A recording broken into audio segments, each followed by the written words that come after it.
السلام عليكم ورحمة الله، أهلا بيكم. النهاردة هنعمل شنطة باك للمدرسة أو للجامعات أو للدروس، وينفع تكون شنطة خروج. الشنطة دي مكونة من طقم جلد، وجه جلد وظهر جلد بالشكل ده. لو أول مرة تشوفي قناتي، أنا قناة كروشيه كوين.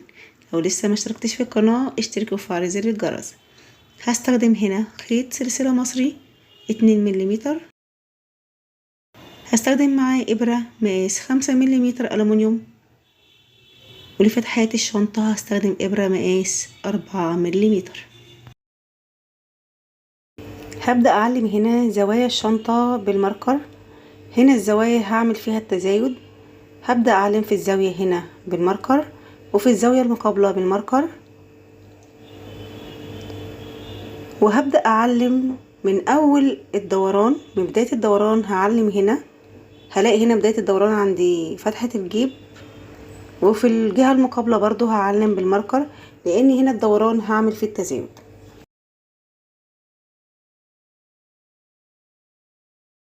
هعمل عقدة بداية، هسحب العقدة من أي مكان عندي هنا. أنا هسحبه من جنب الزاوية. هعمل غرزة حشو، وهرتفع سلسلة، وهتكون بمثابة معايا أول غرزة حشو. هشتغل في نفس المكان غرزة حشو،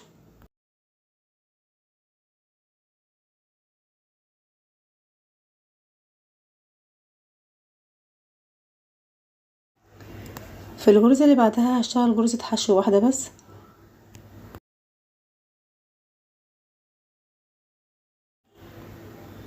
وهشتغل في الغرزة اللي بعدها 2 غرزة حشو في نفس المكان. يبقى كده بالنسبة للفتحات اللي موجودة معايا هنا في قاعدة الشنطة، هشتغل غرزة حشو واحدة، والغرزة اللي بعدها 2 غرزة حشو، وهشتغل بنفس النظام ده لحد ما اوصل للطرف المقابل من الزاوية.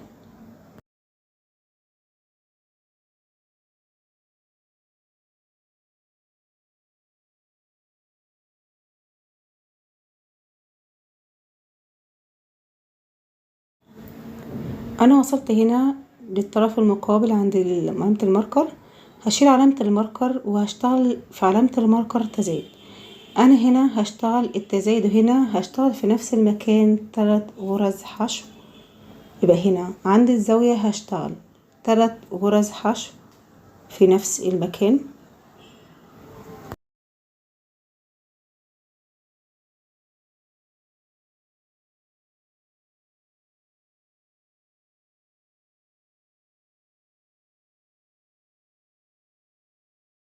هشتغل في الغرزة اللي بعدها 2 غرزة حشو في نفس المكان.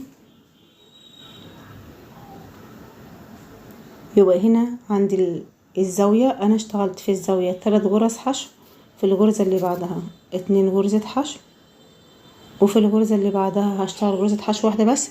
هشتغل بنفس النظام اللي كان موجود معايا في القاعدة، غرزة حشو و2 غرزة حشو.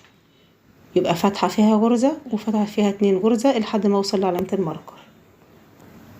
انا وصلت هنا علامة الماركر، وهبدأ اشيل الماركر وهشتغل هنا التزايد في الدوران كله. انا هشتغل هنا التزايد بغرز 2 غرزة حشو في نفس المكان فوق كل غرزة،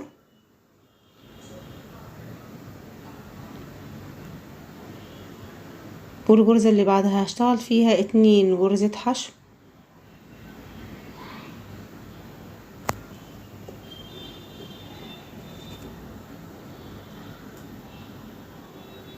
فوق كل غرزة 2 غرزة حشو.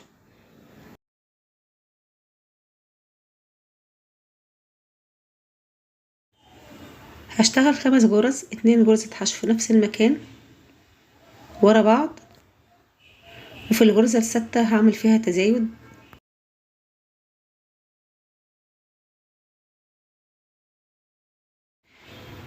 بعد ما اشتغلت 5 غرز ورا بعض 2 غرزة حشو في نفس المكان، في الغرزة رقم 6 هشتغل فيها 3 غرز حشو.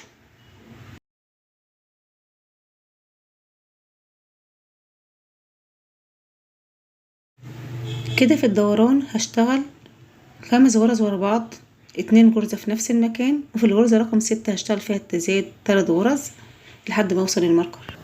وصلت هنا علامة الماركر وهبدأ اشتغل غرزة حشو في نفس علامة الماركر، والغرزة اللي بعدها هشتغل فيها 2 غرزة حشو في نفس المكان. يبقى كده هشتغل في الجنب غرزة فيها غرزة حشو واحدة بس، واللي بعدها 2 غرزة حشو لحد ما اوصل لنهاية السطر، لحد ما اوصل علامة الماركر. وصلت هنا علامة الماركر وهعمل هنا التزايد زي ما عملت في الطرف المقابل. عملت 3 غرز حشو، انا هعمل هنا في الزاوية 3 غرز حشو في نفس المكان. طبعا لو الغرز ضيقة معاكي او الفتحات صغيرة بتشتغلي بإبرة صغيرة شوية.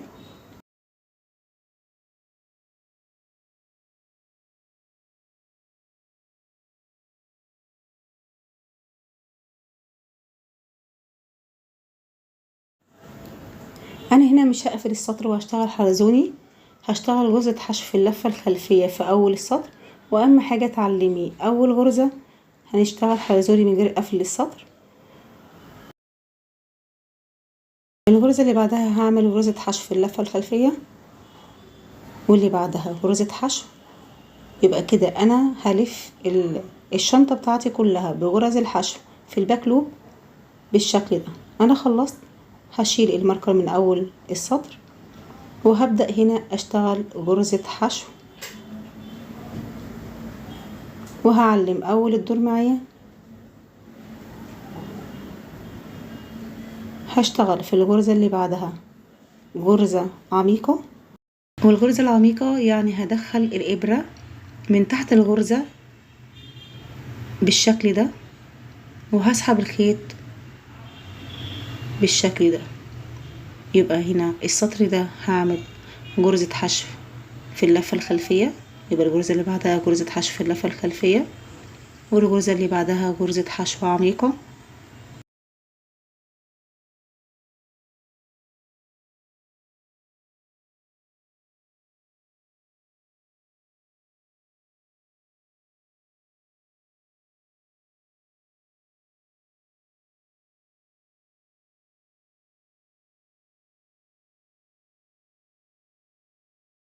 هخلص السطر بتاعي هعمل غرزة حشو في اللفة الخلفية وغرزة حشو عميقة.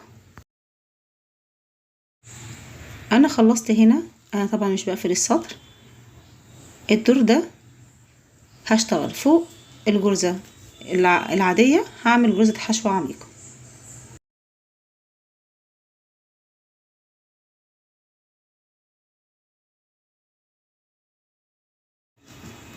وهعلم اول الدور معايا عشان بشتغل حلزوني. فوق غرزة الحشو العميقة هعمل غرزة حشو في اللفة الخلفية. يبقى هنا الدور هنا هشتغل غرزة حشو عميقة فوق غرزة الحشو، وغرزة حشو عادية فوق غرزة الحشو عميقة.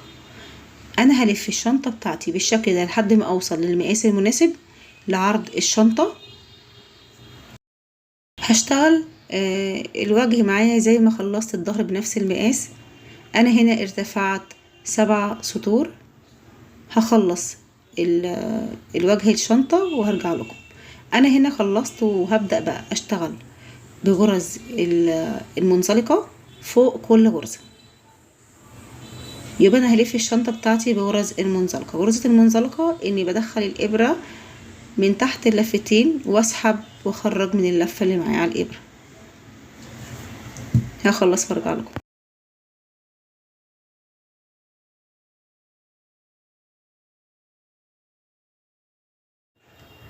انا لفيت الشنطة بتاعتي بغرز المنزلقة وهبدأ افصل الخيط بالولاعة، وهبدأ انضف الخيط بتاعي، وهقفل السطر بالشكل ده، وهداري الخيط ورا السطور. بعد ما خلصت انت ممكن تجيبي بوري وتدعمي الشنطة، او ممكن ما تجيبيش بوري، ممكن تستخدميها كده، هي شنطة متماسكة. لو حابة تدعميها بالبوري دعميها. انا بقى هدعمها وهبدأ احط لها البطانة بالشكل دوت. انا كده بعد ما قفلت البطانة وخيطتها هبدأ اعمل جزء مثلث بالشكل ده عشان اعمل بيه جوانب للشنطة بالشكل ده، عشان لما اجي اركب السوستة وافتحها تبقى في جنب للشنطة. هخيط هنا المثلث في الطرف بتاع الشنطة، بخيطها بالسراجة العادية، وبعد كده هقفل عليها الجزء التاني.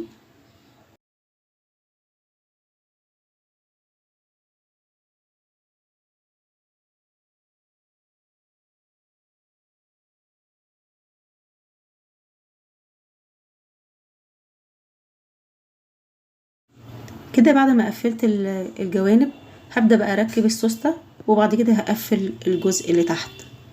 انا دايما بجيب سوستة سهلة الفتح بالشكل ده، بفتح الجزئين وابدأ اقفل جزء من الشنطة، بيبقى اسهل ليا. لو عايزة تثبتي بقى السوستة الاول بدبابيس وبعد كده تعمليها سراجة، ظبطيها الاول وبعد كده اشتغلي بالسراجة.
انا خلصت هنا تركيب السوستة، وهبدأ اقفل القاعدة بجزء من الجنب. هجيب ابرة التنظيف وانا لضمة فيها خيط، هبدأ ادخل من اول غرزتين كده من الجنب، وهدخل الخيط من الطرف المقابل من الغرزتين اللي قصادهم بالشكل ده، وهبدأ اخيط سراجة كده، كل غرزتين قصاد بعض بقفلهم قصاد بعض بالخيط. هخلص التقفيل.